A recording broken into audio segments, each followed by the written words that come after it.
Très bien. Alors, on y va. Alors, le titre du cours, Bezrat Hashem, c'est essayons de revoir les priorités. Apprendre à revoir les priorités. Apprendre à comprendre un petit peu comment changer les choses, c'est-à-dire comment les faire évoluer, sous prétexte qu'il y a des choses beaucoup plus importantes que parfois on oublie ou que parfois on met en second plan. On va essayer de voir ensemble comment est-ce qu'on fait pour ne pas se perdre, comment est-ce qu'on se fait pour rester concentré sur la priorité et quelles sont les véritables priorités. Alors, pour cela, on va étudier, comme à notre habitude, plusieurs textes.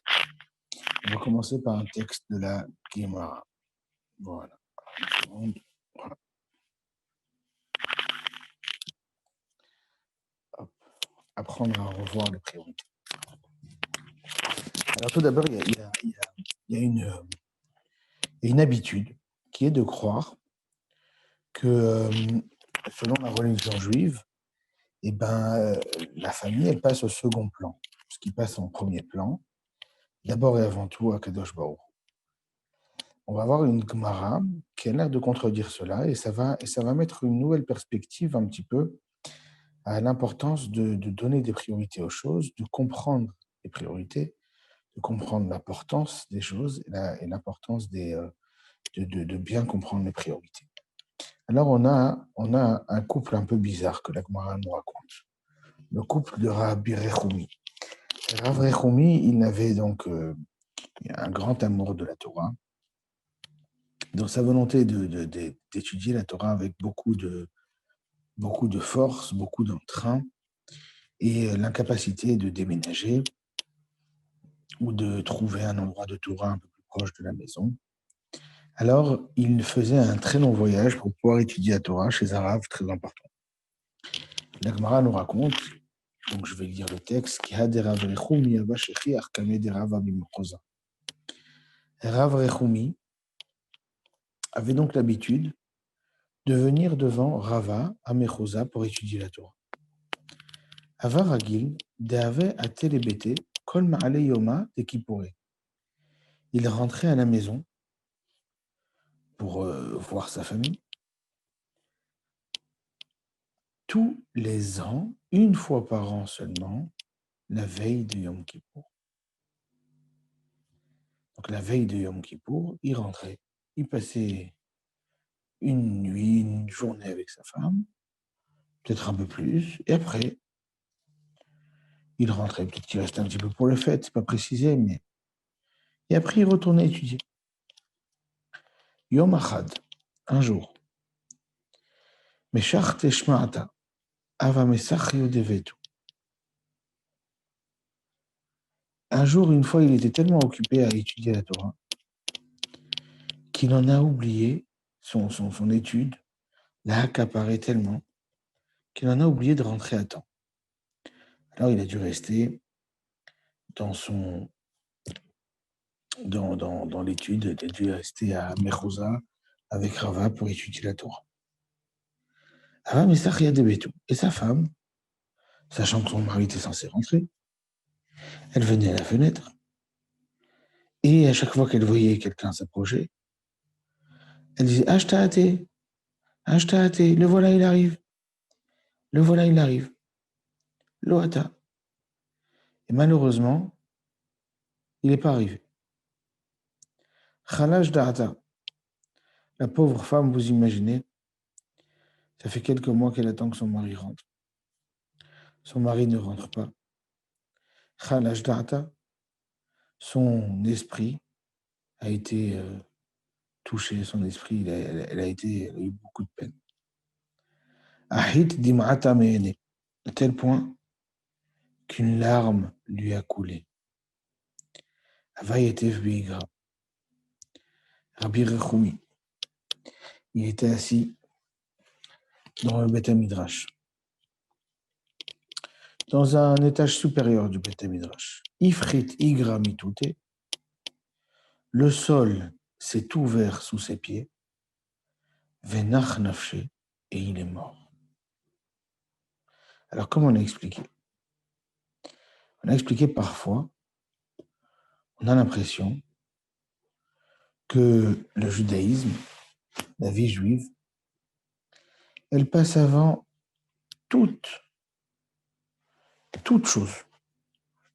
L'amour que l'on doit essayer d'exprimer envers Hachem, celui-là, c'est ce qu'il y a de plus important. Plus important encore que la vie de famille. Plus important encore que toutes les problématiques qu'on pourrait avoir avec ses enfants ou avec sa femme. Et pourtant, là, on voit que ce Rabbi Rechoumi, il est mort. Pourquoi est-ce qu'il est mort? Parce qu'il n'a pas été capable de rentrer à temps pour sa femme qu'il attendait. Et donc, à cause de ça, il va mourir. Maintenant, la Gemara, elle précise qu'il avait l'habitude d'étudier énormément longtemps et de rentrer très peu de temps.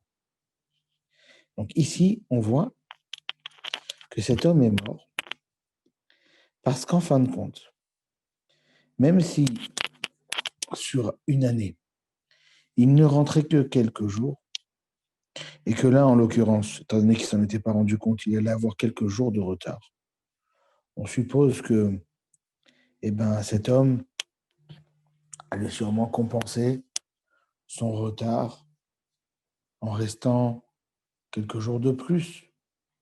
Et quand même, malgré le fait qu'il avait juste quelques jours de retard et que sûrement il aurait compensé, la Gemara nous raconte que sa femme a eu énormément de peine, elle a pleuré et il en est mort. Ici, on voit combien est-ce que l'importance de ne pas faire passer Hachem au-dessus de sa Torah, au-dessus de sa famille, au-dessus de l'amour qu'on doit essayer de montrer à sa femme, il est très important. Alors cette idée-là, on la retrouve dans un texte de la Torah. Quelles sont les véritables priorités? Alors, la Torah, elle nous raconte que les tribus de Reuven et Gad étaient donc aux portes d'Israël. Et ils sont venus voir Moshe Rabbeinu. Or, les enfants de Reuven et ceux de Gad possédaient de nombreux troupeaux, très considérables. Lorsqu'ils virent le pays de Yazer et celui de Gilad, ils trouvèrent cette contrée avantageuse pour le bétail. Les enfants de Gad et ceux de Reuven vinrent donc et parlèrent à Moshe, et Éléazar, le Cohen, et au philarque, et donc au prince de la communauté en ces termes.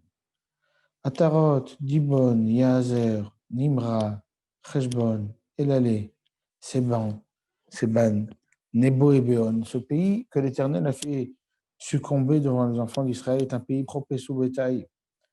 Or, tes serviteurs ont du bétail. Ils dirent encore, si nous avons trouvé faveur à tes yeux, que ce pays soit donné en priorité à tes serviteurs. Ne nous fais point passer le Jourdain. Moshe répondit aux enfants de Gad et à ceux des Réhouven, quoi? Vos frères iraient au combat et vous demeureriez ici?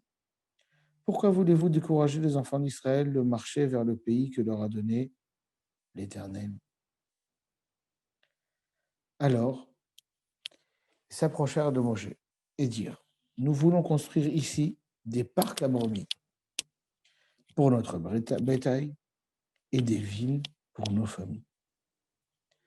Mais nous irons en armes, résolument à la tête des enfants d'Israël, jusqu'à ce que nous les ayons amenés à leur destination, tandis que nos familles demeureront dans les villes fortes à cause des habitants du pays. Nous ne rentrerons pas dans nos foyers que les enfants d'Israël n'aient pris possession, chacun de son héritage. Nous ne prétendons point posséder avec eux de l'autre côté du Jourdain, puisque c'est en deçà du Jourdain et à l'Orient que notre possession nous sera échue. Moshe leur répondit, si vous tenez cette conduite, si vous marchez devant l'Éternel équipés pour la guerre, si tous vos guerriers passent le Jourdain pour combattre devant l'Éternel, jusqu'à ce qu'il ait dépossédé les ennemis, et si le pays, une fois subjugué devant l'Éternel, alors seulement vous vous retirez, vous serez quitte envers Hachem et envers Israël, et cette contrée vous sera légitimement acquise devant Hachem. si vous agissez autrement. Vous êtes coupable envers Hachem et sachez que votre faute ne sera pas impunie. Construisez donc des villes pour vos familles et des parcs pour vos brebis et soyez fidèles à votre parole. Alors je résume un petit peu ce qu'on vient de lire, je lis un peu rapidement, et je résume un petit peu ce que je viens de lire. La Torah nous raconte que Bnei Gad, la tribu de Gad et de Réhouven, et la moitié de la tribu de Ménaché, ils avaient énormément de bétail. Les contrées qui avaient de l'autre côté du Jourdain, d'accord, côté Syrie, Jordanie d'aujourd'hui, étaient remplies de pâturage. Et du coup, ils se sont dit, tiens, c'est peut-être une bonne idée si, au lieu de rentrer en Eretz Israël, on aille habiter, on reste habité ici. Seulement, Moshe Rabbeinu, il a dit, c'est une très mauvaise idée. Vous risquez d'angoisser le peuple juif. Pourquoi est-ce que vous risquez d'angoisser le peuple juif? Eh bien, tout simplement, parce que le peuple juif, qu'est-ce qu'il va se dire? Le peuple juif va se dire, attends, on perd une partie de notre peuple ne va pas venir se battre avec nous. Qu'est-ce qui va advenir de nous? Qu'est-ce qu'on va devenir? Si par hasard, notre peuple, en plus si on perd des guerriers aussi féroces, aussi forts que Bnei Gad ou Bnei Réhouven, que la tribu de Gad et la tribu de Réhouven, alors à ce moment-là, eh ben, on risque de souffrir. Et donc, Moshe Rabbeinu, il vient et dit, vous n'avez pas le droit de nous abandonner. Alors, les tribus de Gad et de Réhouven, ils disent à Moshe, regarde, on n'a qu'à faire un pacte.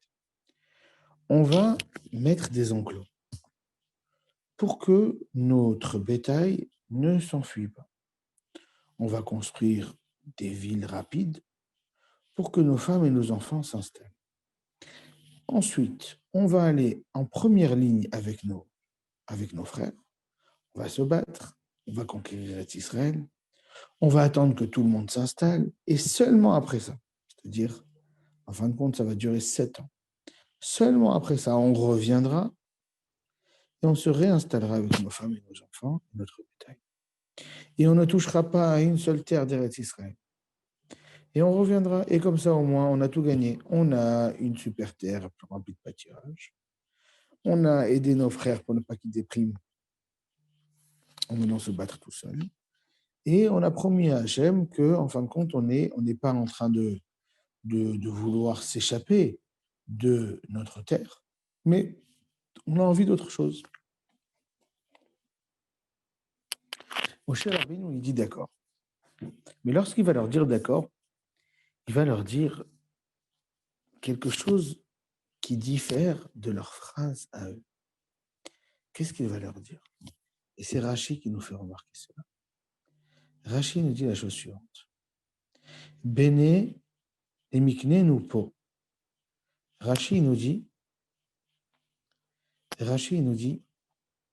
Chassim ayu. Al mamonam yoter mi benem ou bnotehem. Rashi nous fait remarquer que les Bnei Israël, lorsqu'ils ont demandé à construire une terre, à construire une ville et des enclos, ils ont commencé par parler d'abord et avant tout de leur bétail. Je vous relis le texte, je vous le remontre dans les mots. Regardez. Nous voulons construire ici, je vous le mets en gras, nous voulons construire ici des parcs à brebis pour notre bétail et seulement après des villes pour nos familles.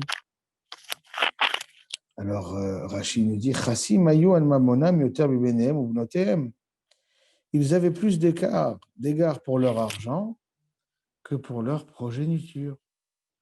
Chez Igdim ou Miknehem Netapam, car ils ont parlé de leur bétail avant de parler de leurs enfants. C'est la raison pour laquelle Moshe, que Moshe leur a dit, Lochen, c'est pas comme ça qu'il faut faire. Asu ha'ikar, ikar, ve'a tafel, tafel. Il faut faire de l'essentiel ce qui est essentiel, et il faut faire de ce qui est accessoire, il faut le laisser accessoire. Benu lachem trina arim netapechem. Vous auriez dû commencer en disant, commencez par vous construire des villes pour vos enfants, Ve'achar kach derot letzonchem. Et après seulement, vous parlerez de construire des enclos pour vos troupeaux. Mais là, les Bnei Gad et Bnei Reuven, les gens de la tribu de Gad, de la tribu de Reuven, ils ont fait l'inverse. Ils ont demandé d'abord de construire Gderot letzonchem, c'est-à-dire des parcs pour les brebis, qui étaient très importantes pour eux. Et après seulement, Harim netapechem, des villes pour les enfants. Et Moshe Rabbeinu leur dit, ah, voilà, c'est une très grande catastrophe. Vous faites passer vos animaux avant vos femmes et vos enfants. C'est l'inverse. D'abord et avant tout, la femme et les enfants. Et ensuite seulement les animaux. Comment ça se fait qu'ils ont fait passer d'abord l'argent et ensuite les enfants? On voit ici qu'ils ont manqué à leur devoir de mettre la priorité, de mettre les priorités au bon endroit. La priorité, c'est d'abord la famille. Et ensuite seulement, on parle de l'argent. Alors ici, on voit quoi? On a vu dans la première Gemara que Akadosh Baruch Hu, il a puni un homme, un grand tzaddik, Rabbi Rechoumi, qui a fait passer son étude, pas de manière délibérée, mais qui a fait passer son étude avant même qu'il s'est laissé aller dans son étude avant de penser à sa femme. Maintenant, on aurait pu croire, de manière presque objective, que d'une certaine manière, si en fin de compte, sur 365 jours par an, la femme a déjà accepté que le mari n'est présent pour qu'il puisse étudier, pour qu'il puisse faire exactement ce dont il a envie de faire. Parce qu'ils ont un projet commun, bien entendu. On parle d'une femme et d'un mari qui ont un projet commun. Si la femme a déjà accepté que le mari s'absente énormément, il ne rentrait que quelques dizaines de jours, mais il s'était habitué à rentrer la veille de Kippour. Et la femme, elle va avoir beaucoup de peine parce qu'il n'est pas rentré ce jour-là. Mais sur les 365 jours, on aurait pu demander à la femme de ne pas avoir tellement de souffrance. Sur 365 jours, il en rentre 15. Il rentre 15 jours. Maintenant, quand est-ce qu'il rentre? Alors d'habitude, avant Kippour. Quand les deux, ils sont d'accord que c'est très important qu'il rentre à ce moment-là. Mais lui, il a oublié, il s'est laissé aller dans son étude. On aurait pu croire qu'en fin de compte, c'est pas si grave. Surtout que c'est Kippour. Surtout que c'est pour Hachem, c'est pour son étude qui s'est laissé entraîner. On aurait pu croire que c'est passé.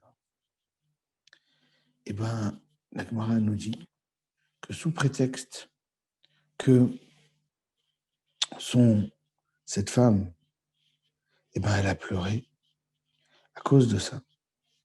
Le mari, il est mort, Rabbi Rechoumi, il est mort, un grand tzaddik. Voilà ce qu'elle nous raconte là. Donc ça, c'est la première Gemara qu'on voit.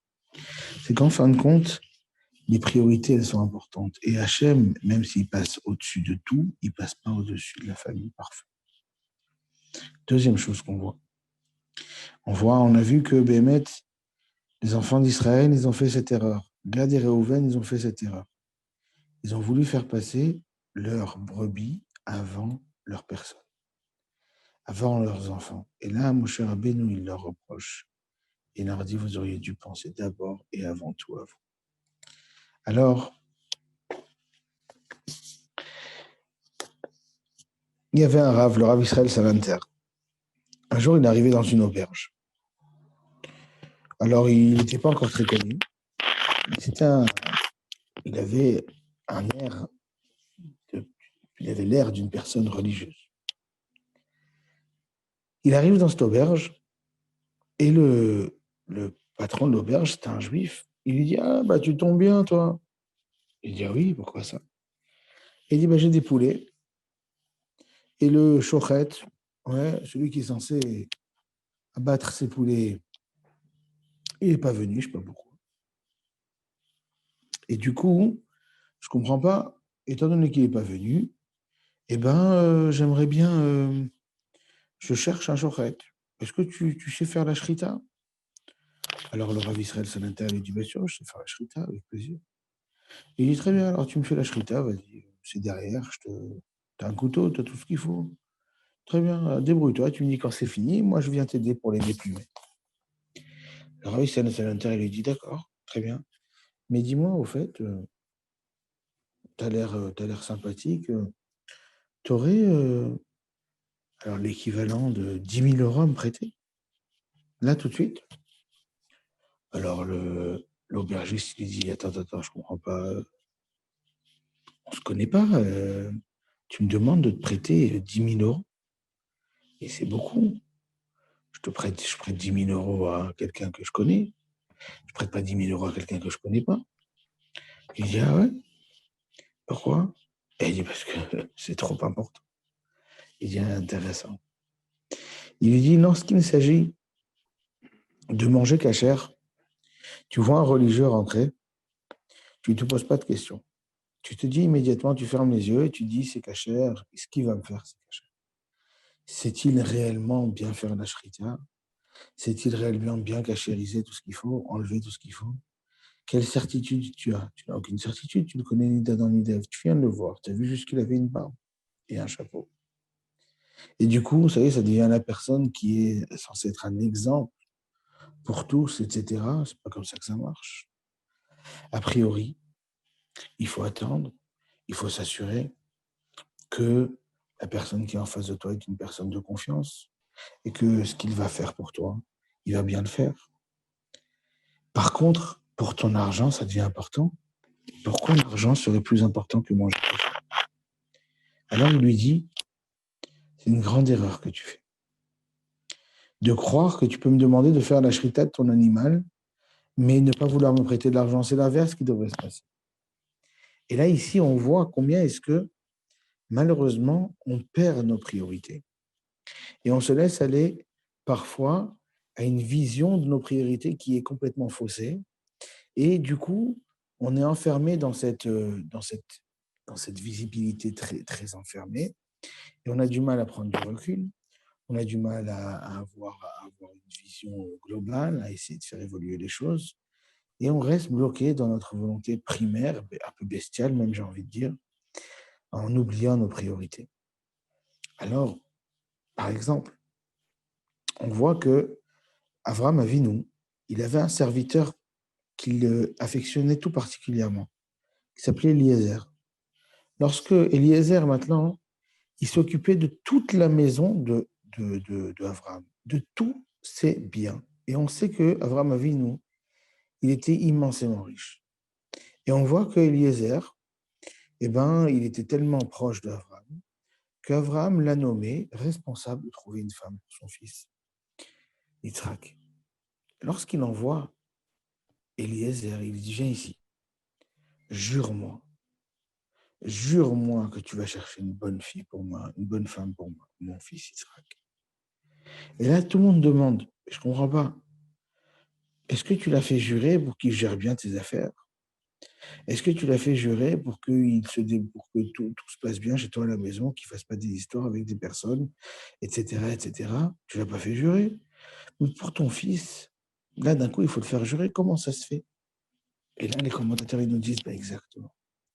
Avraham Avinu, il nous fait remarquer qu'en fin de compte, les priorités, elles sont primordiales. Et que lorsqu'il faut chercher une femme pour son fils Yitzhak, à ce moment-là, personne n'est digne de confiance tant qu'il n'a pas juré. Personne. Même la personne la plus proche de toi, elle n'est pas digne de confiance. Par contre, dès qu'il jure, d'accord, il peut être digne de confiance. Mais pour mon argent, il n'a qu'à jurer, je m'en fiche. Au pire, il n'est pas digne de confiance. C'est Akadosh Baruch Hu qui voulait que je le perde. Et là, je n'ai pas besoin de le faire jurer. Je n'ai pas besoin de m'assurer qu'il ait bien la bonne intention, etc. Là, ça ne m'intéresse pas. Par contre, dès que ça touche à la spiritualité, là, à ce moment-là, on a besoin, on doit avoir l'assurance que la personne est bien intentionnée, elle va bien faire les choses. Voilà une nouvelle vision des priorités. Voilà comment est-ce qu'une personne, voilà, elle doit réapprendre à voir sa vie. Alors, à nouveau, on va redonner les exemples qu'on a vus et ensuite, on va essayer de réfléchir un petit peu comment est-ce qu'on peut prendre de la hauteur pour pour réussir à revoir ses priorités. Alors, on a vu une première histoire, comme on a dit au début, de Rabbi Rechoumi, qui n'est pas rentré à temps. Il a été emporté dans son étude, on était la veille de Kippour, il n'est pas rentré à temps, malheureusement, sa femme lui en a voulu. Ensuite, on a vu un deuxième texte, qui était donc les enfants, les tribus de Gad et de Réhouven, qui ont parlé juste dans une phrase. Ils ont juste dit, viens, on installe notre bétail et nos enfants. Non, Moshe Rabbeinu qui leur dit, non, c'est pas comme ça que ça marche. On installe nos enfants et notre bétail. Troisième histoire qu'on a vue, c'est sur Rav Israël Salanter qui nous dit, il ne croit pas en n'importe quelle personne qui a une kippa et une barbe ou même un chapeau pour te dire, tiens, c'est caché ou c'est bon. Il faut que tu le connaisses, il faut que tu te renseignes, parce que c'est trop important. Tout ce qui touche à la cache-route, c'est beaucoup trop important. Par contre, lorsqu'il s'agit d'argent, à la limite, tu peux t'en ficher. Et on a vu que Bémet Avram Avinu, il avait a priori une confiance aveugle en Eliezer. Pourtant, il n'a réussi à être d'accord de le mandater pour marier son fils que lorsqu'il avait juré. Donc on voit que pour les choses importantes, il faut faire jurer Eliezer. Par contre, pour les choses pas importantes, eh ben, on ne fait pas jurer Eliezer. On voit combien est-ce que, lorsqu'on regarde les priorités, eh ben, les problèmes d'argent, ils sont insignifiants. Et les problèmes spirituels, ils doivent être au centre de notre vie. Alors, ici, on va essayer de réfléchir. Alors, dans les parachiotes qu'on est en train de lire de ces temps-ci, on voit, il y a un moment dans la paracha qu'on va lire dans 2 semaines, Bezrat Hashem, on va voir que Yosef, malheureusement, il va mourir 10 ans avant ses frères. Et les commentateurs, ils demandent pourquoi. Et les commentateurs nous expliquent parce que à 5 reprises, les fils de Yaakov, quand ils vont arriver en Égypte, qui vont parler à ce vice-ministre qu'ils ne connaissent pas, qui n'était autre que Yosef, ils vont lui dire, notre père, ton sujet. C'est comme ça qu'on parle à un vice-roi. Or, Yosef, donc, il entend dans son oreille que son père Yaakov serait son propre sujet. Ça, c'est pas audible.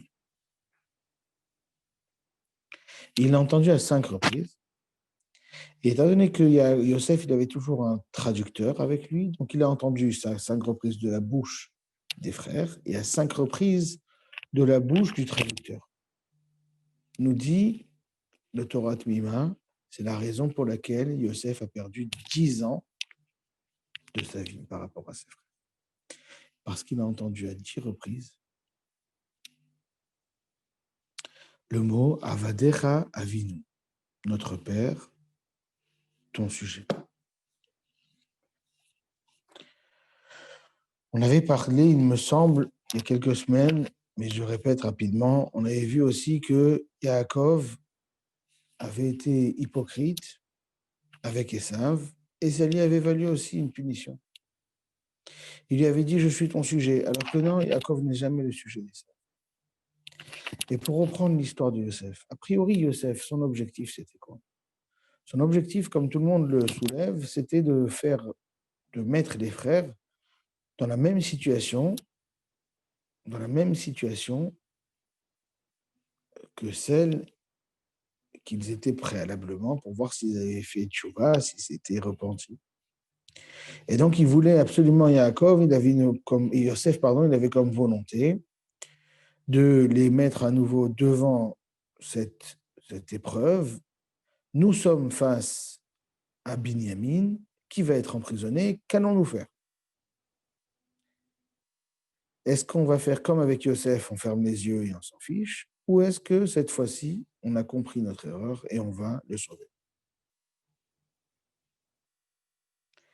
Et là, Yosef, donc, dans sa volonté, Hachem lui a montré un rêve, donc il attend à ce que ses frères se prosternent. Ensuite, il a voulu voir s'il avait fait réellement tchouva, etc. Donc, il avait une vraie volonté. Lorsqu'il a dû jouer au vice-roi intraitable, ce n'était pas pour le plaisir de faire souffrir ses frères. Il y avait un objectif spirituel. Et quand même, on nous dit Non, c'est une erreur. Tu n'aurais jamais dû entendre ces mots. Et tu aurais dû abandonner. Tu aurais dû abandonner immédiatement toute ta volonté de, de vérifier s'ils ont fait tchouva, juste pour ne pas entendre ça. Et là, à nouveau, on est en train de voir qu'il faut revoir ses priorités. La priorité, c'est de toujours être inférieur à son père. Jamais prendre de supériorité. Et ce même si tu as un objectif ultime et peut-être même kadosh, saint, magnifique, qui était de vérifier s'ils avaient fait tchouva. Et de faire en sorte que Kadosh Baruch Hu, il voit leur sincérité. Cet objectif ne vaut rien. Pourquoi? Parce que, eh ben, tu vas entendre, il faut revoir ses priorités. Alors, comment est-ce qu'on fait pour revoir ses priorités? Alors, dans le titre, j'ai expliqué qu'en fin de compte, ce cours, il est destiné pour essayer de réfléchir à nos priorités pour le couple, surtout en période de vacances, pour le couple, pour les enfants, et aussi, encore une fois, en période de vacances, et pour nous-mêmes, en période de vacances aussi. Je m'explique. Il y avait un rave un jour qui nous avait dit la chose suivante. Il nous avait dit, parfois, vous allez avoir des problèmes dans votre couple, avec votre femme ou avec votre conjoint, et vous allez vous poser des questions. Et certaines personnes vont dire, ah, ça va, tu t'en fiches, c'est pas grave. Et ça va être difficile de passer outre. Et ce rave nous disait la chose suivante. Il nous disait, un jour, tu as décidé de te marier avec lui. Qu'est-ce que tu connaissais de lui? Ça faisait combien de temps que tu traînais avec lui? 6 mois, 1 an, 2 ans? Tu connaissais 2, 3 trucs sur lui. Et quand même, tu avais suffisamment d'informations pour avoir l'envie de faire le pas. Pourtant, ces informations n'étaient pas entières. Il y avait encore beaucoup plus d'inconnus. Et quand même, tu as fait le pas. Et tu t'es marié. Ce Rav nous disait, aujourd'hui que tu as beaucoup plus de connaissances, en admettant qu'il n'y a pas des gros problèmes. C'est juste des petits problèmes, pas des grands problèmes de tromperie ou je ne sais quoi. Mais ce Rav nous disait, si maintenant que tu as de l'expérience, ça fait 1, 2, 3 ans, 4 ans, 5 ans que tu es marié avec lui, n'y a-t-il pas beaucoup plus de raisons de lui pardonner que de raisons de lui en vouloir? Est-ce que cette personne-là, maintenant, tu n'as pas beaucoup plus de raisons de te marier avec lui que le nombre de raisons que tu avais au moment où tu as décidé de te marier? Le problème, quand on perd nos priorités, le problème, c'est que on oublie de faire un calcul. Alors, c'est un calcul, quand je parle de calcul, ça fait un peu mathématique, un peu tableau Excel. Mais on oublie de faire un calcul qui est qu'est-ce que j'ai à gagner, qu'est-ce que j'ai à perdre? Voilà, alors, mais un magnifique calcul, c'est, voilà, je connais ça, et avec nous-mêmes aussi, avec nous-mêmes. On est en vacances, on se dit, ah, on va pouvoir décompresser. Et donc, du coup, on décompresse. Décompresser, ça veut dire quoi? Ça veut dire que on met les enfants devant des films, ou alors nous-mêmes, on en oublie eh ben, toutes nos bonnes habitudes, comme se lever à la tefila, ou alors nos bonnes habitudes qui étaient d'étudier un petit peu, ou alors nos bonnes habitudes, c'était de ne pas traîner au lit toute la journée. Et maintenant, on veut décompresser, on veut rester au lit. On en oublie la construction personnelle. Et du coup, qu'est-ce qu'on a fait aujourd'hui? Rien. Qu'est-ce que nos enfants ont fait aujourd'hui? Rien. Qu'est-ce que j'ai fait avec ma femme aujourd'hui? Rien. Pourquoi? On était tous les deux, on a traîné. On s'est laissé aller. On a complètement zappé nos priorités. Pourquoi? Priorité numéro 1, déconnecter et ne rien faire. Et ça, c'est un problème. Parce qu'en fin de compte, toutes les choses importantes de ta vie, tu les as envoyées balader. Et là, ce Rav, quand il nous dit, réfléchis aux raisons qui t'ont emmené à te marier avec elle. Est-ce qu'elles n'étaient pas infimes par rapport à celles que tu as aujourd'hui? Réfléchis aux raisons qui t'ont emmené à prendre telle ou telle décision vis-à-vis de tes enfants. Réfléchis aux telles décisions qui t'ont amené à prendre telle ou telle décision vis-à-vis de toi. Si tu réfléchis au moment où tu les as prises, tu envisageais que ça allait t'apporter quelque chose de bien. Mais quand tu as eu 1 an, 1 mois, ou je ne sais combien de temps d'expérience, tu as vu ce que tu as apporté. Mais juste, tu veux fermer les yeux pour ne pas voir ce que ça t'a apporté. Et tu veux te dire, tiens, eh ben, écoute, je préfère me laisser aller, j'ai pas envie de me prendre en main, et c'est pas grave. Ici, faire ce calcul, il est très important. Il y avait, pour qu'on comprenne un petit peu ça je vais juste vous raconter 2 histoires. C'est une personne, un jour, qui a été voir un rave, et qui lui dit, Rave, j'ai entendu qu'il y a certaines personnes qui ne plient pas leur talit pendant Shabbat, et qui le plient que le samedi soir. Et alors, quelqu'un qui va voir son Rave, qui lui dit, Rave, j'ai entendu que lorsqu'on prend son temps le samedi soir pour bien plier son talit, et bien à ce moment-là, on a la chance de pouvoir avoir une paix dans le couple pendant toute la semaine. Rav, est-ce que c'est vrai? Alors le Rav, il lui dit, attends, viens, je vais t'expliquer quelque chose. Je vais te dire, tu veux avoir la paix dans le couple en faisant quelque chose, Motsai Shabbat, samedi soir, c'est pas en pliant ton talit. Samedi soir, tu remontes tes manches et tu vas faire la vaisselle. Si par hasard, samedi soir, tu vas faire la vaisselle, tu vas faire le balai, alors à ce moment-là, lui avait dit le Rav, il y a de fortes chances pour que tu puisses avoir une paix dans le couple pendant toute la semaine. Par contre, qui c'est qui a plié ton talit et avec quelle vitesse tu l'as fait? Ça, je ne suis pas sûr que ça puisse t'apporter quoi que ce soit. Comme ça, le Rav, ça veut dire parfois, on essaye de trouver des moyens de raviver une envie chez nous, de trouver la force d'aider nos enfants, ou alors de trouver la force de raviver la flamme dans le couple. Et en fin de compte, on a l'impression qu'il faut aller chercher ailleurs, à droite, à gauche, etc. Alors que non, la réponse, elle est ici, dans ta tête, tout de suite. Elle est chez toi. Je vais raconter une deuxième histoire pour que vous compreniez un petit peu. Il y avait un rave, c'était le petit-fils du Chafetz Chaim. Il habitait voilà, il venait tous les matins à la choule du Chafetz Chaim. Mais malheureusement, il arrivait tous les jours en retard. Alors, le Chafetz Chaim, les élèves du Chafetz Chaim sont venus le voir. Il dit, regarde, il y a ton grand-père à la choule et tout, ça se fait pas, il faudrait que tu essayes d'arriver à l'heure. C'est une choule où tout le monde arrive à l'heure. Tu es l'un de ceux qui arrivent le plus en retard, il faut que tu te prennes en main. Le petit-fils de Chafetz Chaim, il a dit, non, le problème, c'est qu'à chaque fois que je sors à l'heure pour venir à la choule. Mais quand je passe à côté d'une maison où j'entends les enfants, j'entends une femme qui souffre beaucoup avec ses enfants, qui galèrent un petit peu à les habiller, etc. Ils n'ont pas de quoi manger. Donc, je rentre, ils ne savent pas vraiment comment s'arranger. Alors, du coup, je rentre et je l'aide, la pauvre. Alors, les gens, ils sont comme ça, oh, magnifique et tout. Mais il faut que tu nous dises. On va l'aider, cette femme-là. Qu'est-ce qu'on peut faire pour l'aider? Il dit, mais non, c'est qui? Donne-nous son nom. Il dit, ben, cette femme, c'est ma femme.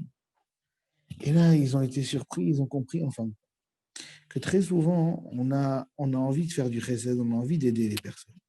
Mais on est beaucoup plus apte et prompt à aller aider les autres. Mais on oublie d'aller aider dans notre foyer, chez nous à la maison. Et donc, du coup, on oublie la valeur ajoutée de ce que ça pourrait apporter dans notre couple, dans notre maison, avec nos enfants, qu'on ait pris le temps de s'intéresser un petit peu à tout ce qui se passe et ce dont ils ont besoin. Et au lieu d'aller chercher des choses ailleurs, revoyons nos priorités et essayons de revoir un petit peu chez nous qu'est-ce qu'on peut faire. Alors voilà, je vais juste faire un petit résumé et après, si vous avez des questions, avec plaisir. Et en fin de compte, ce qu'on a essayé de voir ce soir, c'était donc que parfois, on oublie un petit peu les priorités et on se laisse aller un petit peu avec les habitudes que l'on aurait mis en place, comme ce Rav qui a oublié de rentrer chez lui après une longue période d'études, comme les tribus de Gad et de Réhouven qui, en fin de compte, ils étaient tellement obnubilés par leurs animaux et par l'abondance de leurs animaux qu'ils en ont oublié de faire passer leurs femmes et leurs enfants en premier. En premier, c'est vrai qu'ils ne les ont pas oubliés, mais ils n'ont pas fait passer en premier. Et comme Avram Avinu, qui a décidé de faire confiance à Eliezer pour son argent, mais il n'avait pas confiance en lui forcément immédiatement lorsqu'il s'agissait de choisir une femme bien pour son fils. Alors, apprenons à revoir les priorités, apprenons à ne pas vivre avec des œillères et essayons de se rappeler qu'en fin de compte, beaucoup des solutions et beaucoup des problèmes ne viendront pas si par hasard on ouvre les yeux chez nous à la maison et que sur nous-mêmes et qu'on se rappelle combien est-ce que toutes les bonnes décisions que l'on a prises pour nous-mêmes, pour notre couple, pour nos enfants, tout ce qu'elles nous ont apporté comme bien-être, comme réussite, tout ce qu'elles nous ont apporté comme satisfaction.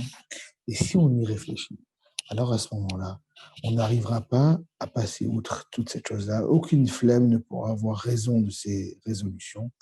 Et à ce moment-là, eh ben, on aura sûrement un couple heureux, des enfants heureux et bien éduqués.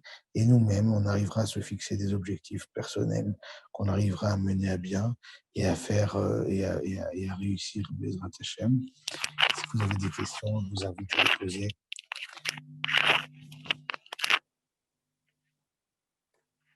Non, pas de questions. Très bien. Eh ben, tant mieux. Tu m'entends? Ouais, je t'entends, ouais. Ouais, salut. Salut. Une petite question parce que je suis resté Ouais. bloqué en fait sur l'histoire de Rabbi Rechoumi. Ouais. Parce que si il est mort parce que, enfin, sa femme a versé une larme parce qu'il n'est pas venu. Ouais. Mais s'il meurt, elle serait encore 10 fois plus triste. T'as raison. T'as raison. L'objectif, c'est de le punir, mais quelle leçon il retient puisqu'il est plus là pour se rattraper, quoi. T'as raison. C'est une très bonne question. C'est une très bonne question. Euh, j'ai pas de réponse. Je suis désolé. Non, c'est une très bonne question parce qu'en fin de compte, ici, il semblerait. Moi, je me suis posé la question, j'ai cherché, j'ai rien. Ça veut dire, il semblerait que la souffrance de sa femme a fait en sorte qu'il ait mérité la mort. Mmh. Alors, est-ce que c'est pas démesuré? Je sais pas. En tout cas, j'espère que ça l'est. Comme ça, au moins, ça me rassure un petit peu. Mais ici, il faut croire qu'une personne qui se laisserait, il semblerait qu'une personne qui se laisse perdre dans ses priorités, c'est ça qui est angoissant dans cette Gemara.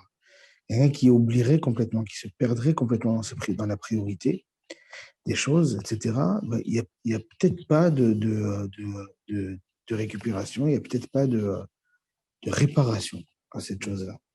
Et donc, du coup, eh ben, sa femme, elle a pleuré et elle-même, elle a pas senti, parce qu'en fin de compte, on aurait pu dire, il faut croire hein, que le pleur, quand la Gemara nous dit qu'elle a versé une larme, il faut croire que le pleur n'est pas juste une déception, mais c'était plus que ça.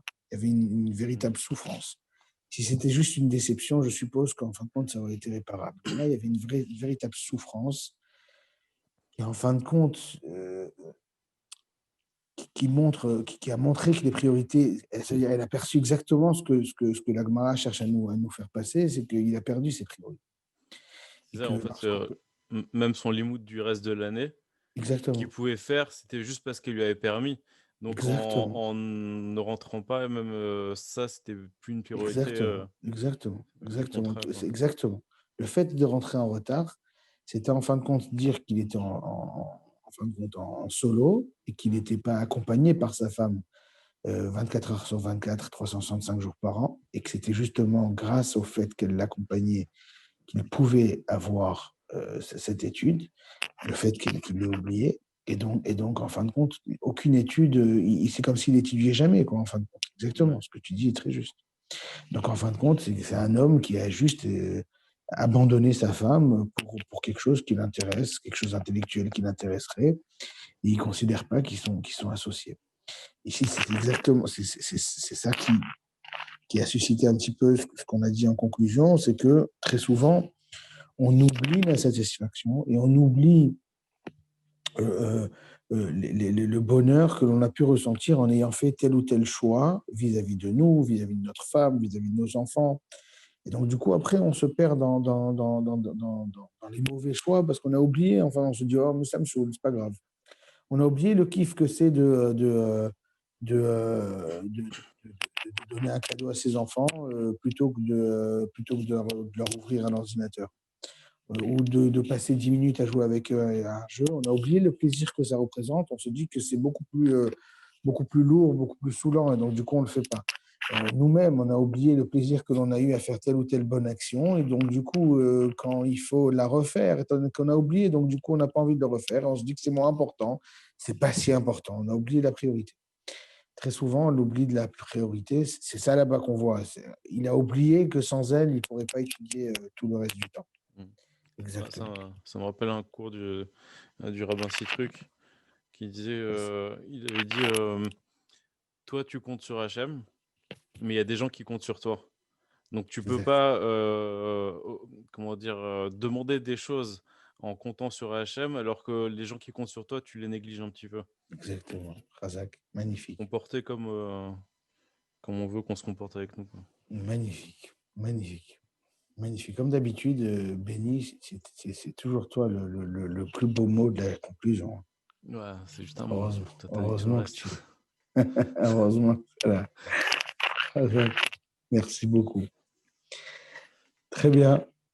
Razak, Messieurs, dames, merci pour votre attention. Alors, je préviens que la semaine prochaine, malheureusement, je suis en déplacement, donc j'aurai du mal à assurer le cours. On reprendra la semaine d'après avec plaisir. Razak à Razak. tous, Razak à toutes et à tous. Razak, bonne soirée. Au revoir. Au revoir.